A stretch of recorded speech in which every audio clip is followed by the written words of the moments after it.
વરસાદમાં ગરમાગરમ ચા સાથે ખાવાની મોજ પડે તેવો આનાથી ક્રિસ્પી અને સ્વાદિષ્ટ નાસ્તો તમે પહેલાં ક્યારેય નહીં ખાધો હોય.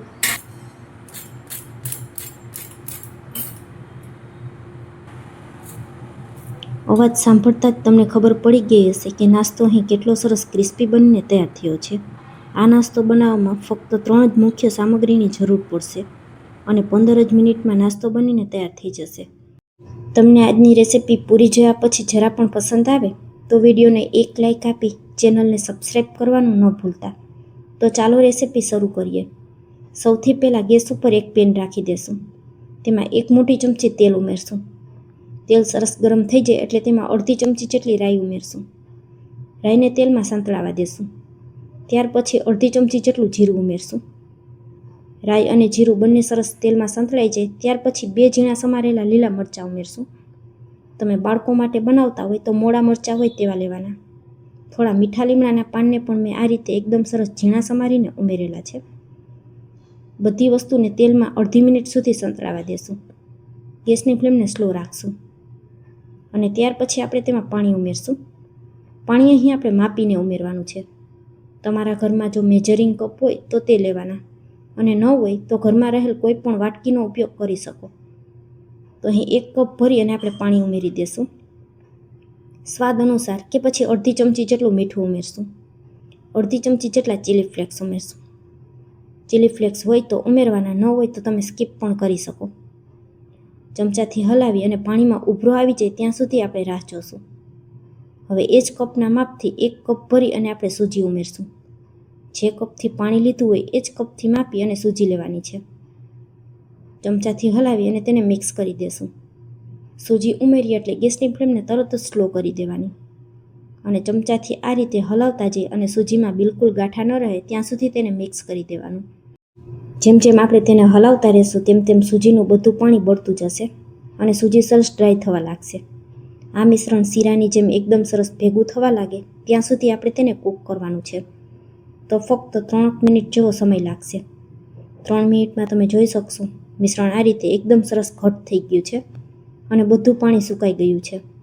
હવે તેને ગેસ પરથી નીચે ઉતારી અને એક થાળીમાં કાઢી લેશું અને 5 મિનિટ સુધી પંખા નીચે થોડીવાર રાખી દેશું જેથી સૂજી છે તે થોડી ઠંડી થઈ જાય.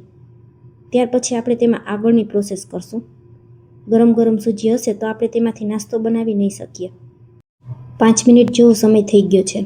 તો હવે આપણે તૈયાર કરેલા સૂજીના મિશ્રણમાં 2 નંગ બાફેલા બટાકાને છાલ ઉતારી મેશ કરીને ઉમેરી દેશું અને ત્યાર પછી તેમાં થોડા લીલા ધાણા ઉમેરશું અને હાથેથી બધું મિક્સ કરી દેશું.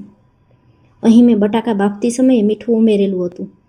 જો તમે ત્યારે મીઠું ન ઉમેર્યું હોય તો અત્યારે બટાકાના માપનું મીઠું ઉમેરી દેવાનું. સૂજી અને બટાકા બધું એકદમ સરસ મિક્સ થઈ જાય ત્યાં સુધી હાથેથી મિક્સ કરવાનું. તો ફક્ત 1 થી 2 મિનિટ જેવો સમય લાગશે. તો હવે અહીં તમે જોઈ શકશો બધું મિશ્રણ એકસરખું મિક્સ થઈ ગયું છે. તો તેમાંથી આ રીતે 1 મોટી ચમચી જેટલું મિશ્રણ હાથમાં લઈ અને આપણે તેમાંથી રોલ બનાવી તૈયાર કરી લેશું. તમને ટિક્કીના શેપમાં નાસ્તો પસંદ હોય તો તમે ટિક્કીની જેમ પણ તૈયાર કરી શકો.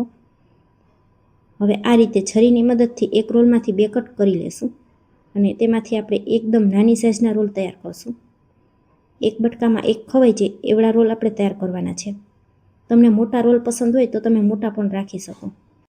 ફટાફટ રોલને તૈયાર કરવા માટે એક બીજી પણ ટિપ્સ છે, જેના માટે આ રીતે થોડું વધારે મિશ્રણ હાથમાં લઈ લેવાનું અને હવે તેને કોઈ પણ એક પાટલા કે આ રીતે ચોપિંગ બોર્ડ ઉપર રાખી અને હાથેથી તેને મસળી લેવાનું. તો મિશ્રણ થોડું સ્મૂથ થઈ જશે અને ત્યાર પછી આપણે તેમાંથી એકદમ નાની સાઇઝના રોલ કટ કરી લેશું. તમે જોઈ શકશો કેટલી સરળતાથી રોલ બની તૈયાર થઈ ગયો છે. આ રીતે કરવાથી ફટાફટ આપણા બધા રોલ એકસરખા તૈયાર થશે. હવે એક પીસ હાથમાં લઈ અને આપણે તેને શેપ આપી દેવાનું. તો હળવા હાથે આ રીતે ઉપર અને નીચેની તરફ આંગળી અને અંગૂઠાની મદદથી તેને દબાવી લેવાનું અને બંને હાથની હથેળી વચ્ચે રાખી અને આ રીતે ફેરવી લેવાનું. તો આ જ રીતે બધા જ રોલને તૈયાર કરી લેશું. તમે આ રીતે રોલ તૈયાર કરી અને રાતે ફ્રીજમાં પણ રાખી શકો.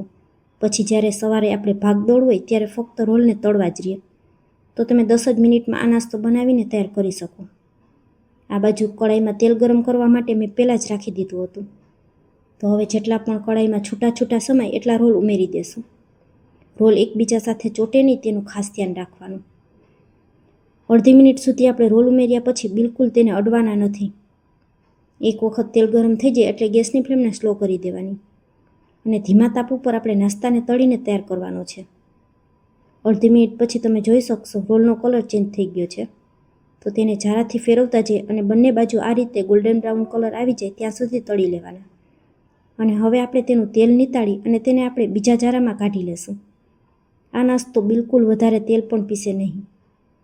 તો તમે જોઈ શકશો તૈયાર કરેલા રોલ કેટલા ક્રિસ્પી અને તેનો કલર પણ કેટલો સરસ આવેલો છે. આને તમે સવાર સાંજ ચા સાથે કે પછી બાળકોને લંચ બોક્સમાં ટમેટો કેચપની સાથે આપી શકો છો. ઘરમાં નાના મોટા બધાને ખૂબ જ પસંદ આવશે. તમને રેસિપી કેવી લાગી તે કમેન્ટમાં જરૂરથી લખજો. Thanks for watching.